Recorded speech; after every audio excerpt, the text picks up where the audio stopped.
Assalamualaikum warahmatullahi wabarakatuh.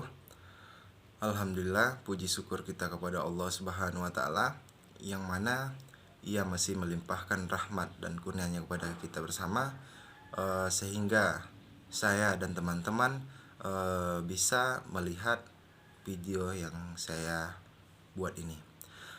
Selawat serta salam tidak lupa kita hadiahkan buat junjungan alam, yakni Nabi besar kita Muhammad Sallallahu Alaihi Wasallam, dengan ucapan Allahumma sholli ala Sayyidina Muhammad wa ala ali Sayyidina Muhammad.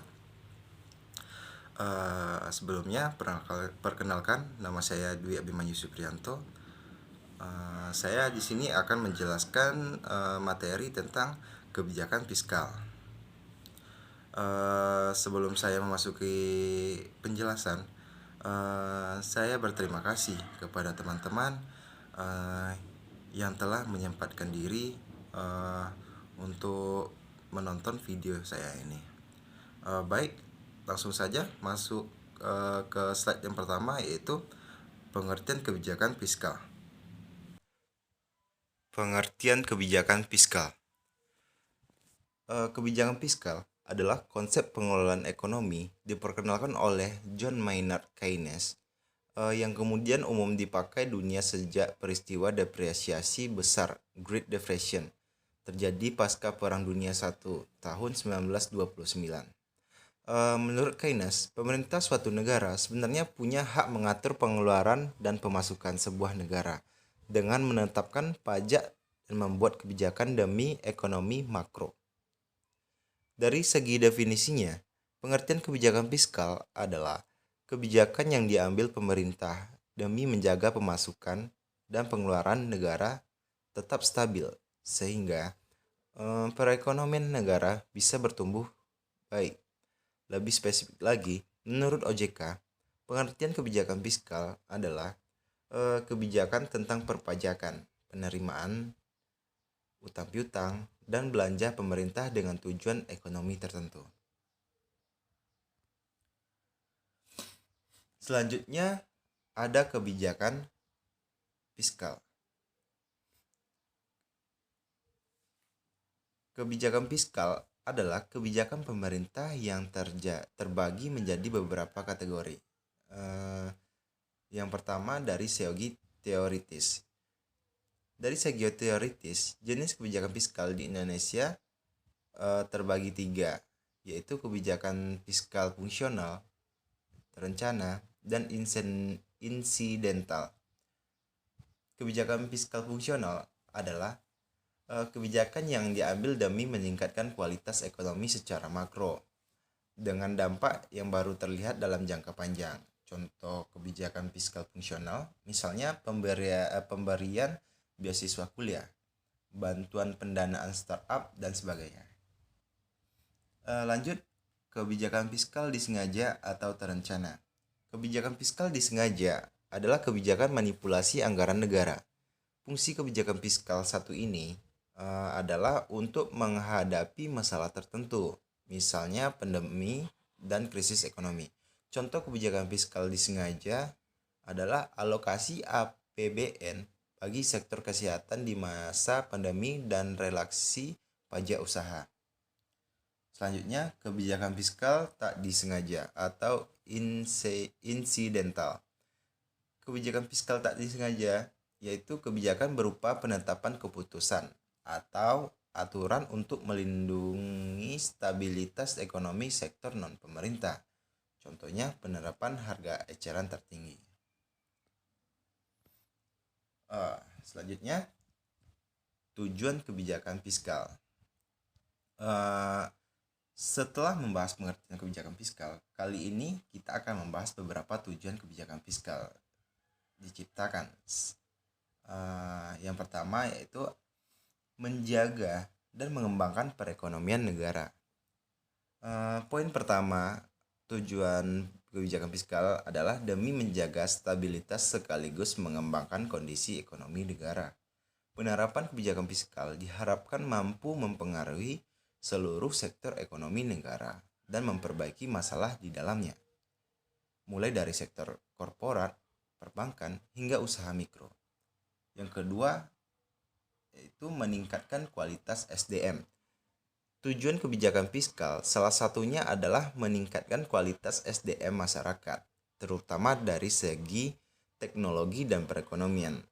Apabila kualitas SDM meningkat, harapannya SDM tersebut punya kapabilitas bersaing di dunia kerja nasional dan internasional, sehingga bisa meningkatkan kesejahteraan hidupnya. Yang ketiga, menjaga stabilitas harga barang. Ada banyak faktor yang mempengaruhi harga barang dalam pasar, mulai dari faktor positif seperti meningkatnya demand sampai faktor negatif seperti terjadinya penimbunan dan monopoli. Salah satu tujuan kebijakan fiskal di Indonesia adalah demi menjaga harga barang tetap terjangkau bagi masyarakat dan terhindar dari fluktuasi karena pihak tidak bertanggung jawab. Yang keempat ada yaitu mendorong investasi.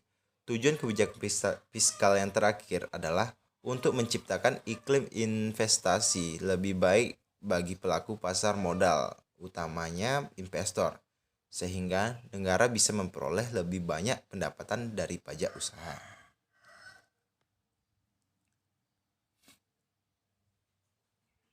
Instrumen kebijakan fiskal.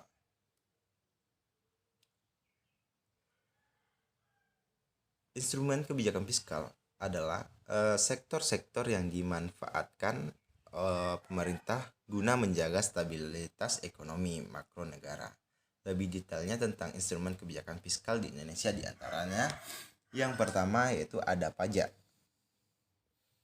Pajak dari seluruh sektor domestik dan luar negeri demi mencapai tujuan kebijakan fiskal. Pemerintah dapat memanipulasi pajak dalam bentuk pengurangan, penambahan, penundaan sampai peniadaan. Yang kedua, pengeluaran belanja.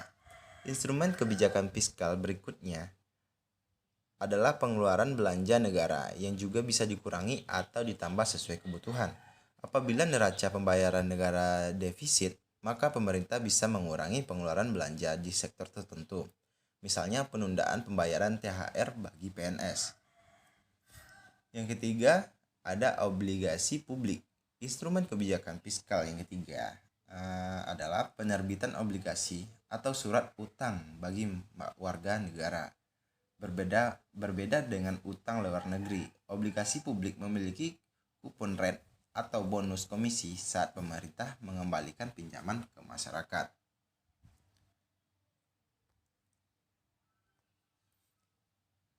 Selanjutnya ada yaitu contoh kebijakan fiskal di Indonesia. Sekarang teman-teman sudah paham apa itu kebijakan fiskal, tujuan, jenis, dan instrumennya. Kali ini kita akan membahas beberapa contoh kebijakan fiskal di Indonesia. Di antaranya, yang pertama yaitu tax amnesty. Contoh kebijakan fiskal di Indonesia pertama yaitu tax amnesty. Pembebasan pajak berupa pengurangan atau peniadaan dalam kurun waktu tertentu bagi masyarakat yang mau melaporkan seluruh kekayaannya. Yang kedua ada yaitu subsidi BBM dan gas. Contoh kebijakan fiskal yang kedua adalah subsidi BBM dan gas. Tujuan kebijakan fiskal ini di bidang bahan bakar memperlancar mobilitas atau transaksi ekonomi masyarakat. Yang terakhir ada penetapan harga eceran tertinggi. Contohnya terakhir kebijakan fiskal adalah penetapan harga jual maksimum untuk barang tertentu yang disebut dengan kebijakan HET. Barang dengan HET umumnya adalah obat-obatan dan sembako.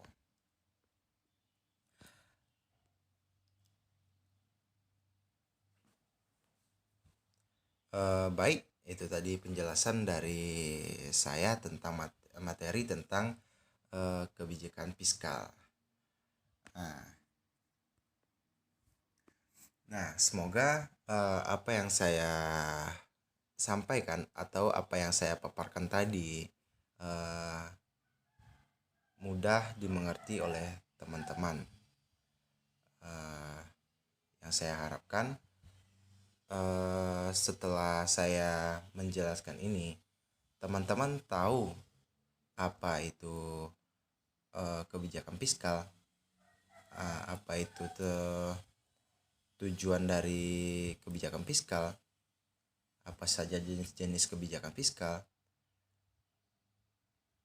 sampai yang terakhir tadi, apa itu instrumen kebijakan fiskal. Nah, itu tadi yang dapat saya sampaikan. Semoga bermanfaat dan menambah wawasan teman-teman. Saya akhiri dengan ucapan Wassalamualaikum warahmatullahi wabarakatuh.